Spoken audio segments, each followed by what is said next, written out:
And it would be very helpful if families together would go out and serve in the community. I think it's very important, even when the children are very young, to take them to orphanages, to take them to help the refugees, to help the old people. Let them at an early age get into the idea of doing something for someone else without there being any reward for that, any material reward anyway. And to get in the process, the idea of serving, or the idea of that this family is not a unit separate from society, but this family is a cell within society, and its function is to serve society and not simply to close off into itself for its own security and survival, but to be interested in the greater whole. Also, it would be very useful if families and couples could engage in spiritual practices together, if they could meditate together, if they could pray together, if they could read spiritual books together, if they could have spiritual discussions together, if they could go out to nature or serve in some way, to do some things together which bring them together in contact with their spiritual selves. A few words for those who have not yet made that commitment. I would suggest first that you clarify what you want from life. It's very important. What do you want from your lives? Do you want simply a comfortable home, social acceptance, whatever it may be? Do you want spiritual evolution? Do you want to do scientific investigations? Do you want to create a business? Do you want to have professional life? Do you want to have family and professional life? It's very important to clarify this, to know what you want.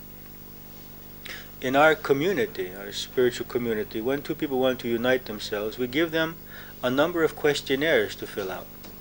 And we ask them to fill out those questionnaires separately. And then they come and we discuss their answers separately at first, in order to see if they really want the same things out of life. As we mentioned earlier, it's not just a matter of love. Love is for everyone. It's universal.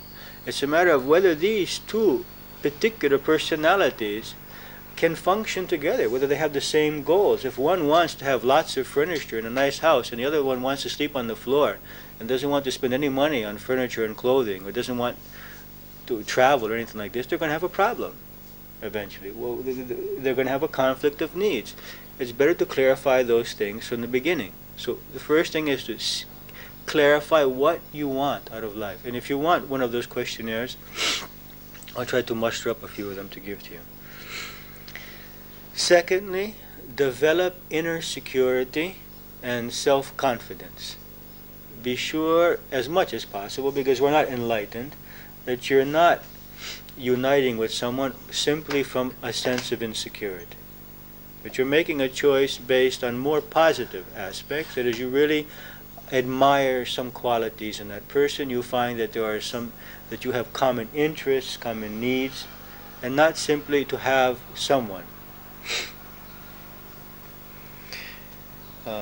And I would suggest that you might even, when you make that decision, write up your own marriage contract, except for the contract that you will find in the church or synagogue or temple or wherever you go.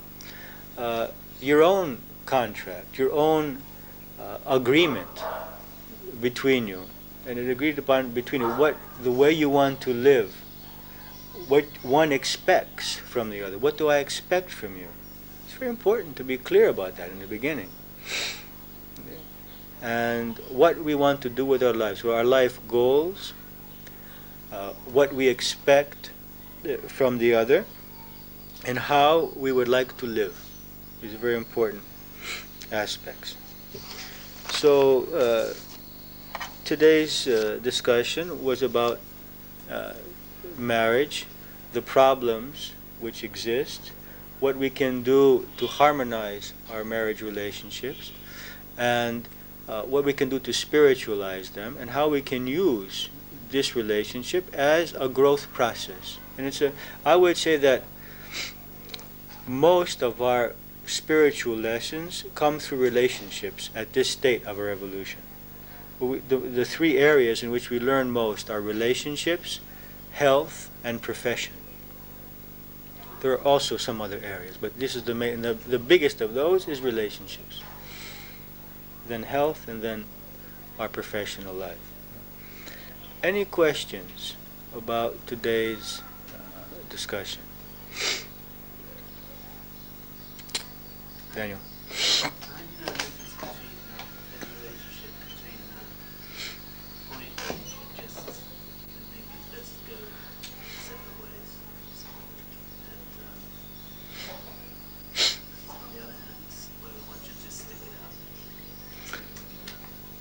I would say that, first of all, I would make a distinction between relationships in which we have taken a vow and relationships in which we have not taken a vow, regardless of whether that vow is in a church or temple or not. But we have given our word that I agree to be with you for this incarnation. I make a distinction between that situation and the situation in which we say, well, I'm still shopping around. I like you, but I don't make that vow. I don't tell you that I'm with you. I don't express that to you, because for me, regardless of the spiritual aspect, man's word must be important. It must be something which has meaning, and it's a big problem in our day and age that man's word has very little power because he doesn't keep it. So I would say that in a marriage relationship, or in a relationship in which we have made this vow, either by ourselves or in the presence of some other persons, it has to be a very serious situation. I mean, there have to be very serious reasons. The other has to beat us or cheat on us or have totally lost his mind. I mean, you have to have very serious reasons, I would suggest, in order to leave. Any other situations in which we haven't made that vow, we're just still looking around to find with whom we want to unite our lives, then there's no obligation, as long as we're clear about that with the other person. And there's no need to force ourselves to stay. If we feel that this person does not embody those qualities with which I would like to live the rest of my life, then we can explain, I like you, I care for you, but I don't really feel that I can unite my life with you. More specific than that, I can't get. Any other questions?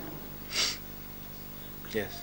I was just going to say that the contract sounds a really good idea, but the problem is we change. We make the contract at 20. Yeah. Those are the surprises God has for us in our spiritual evolution.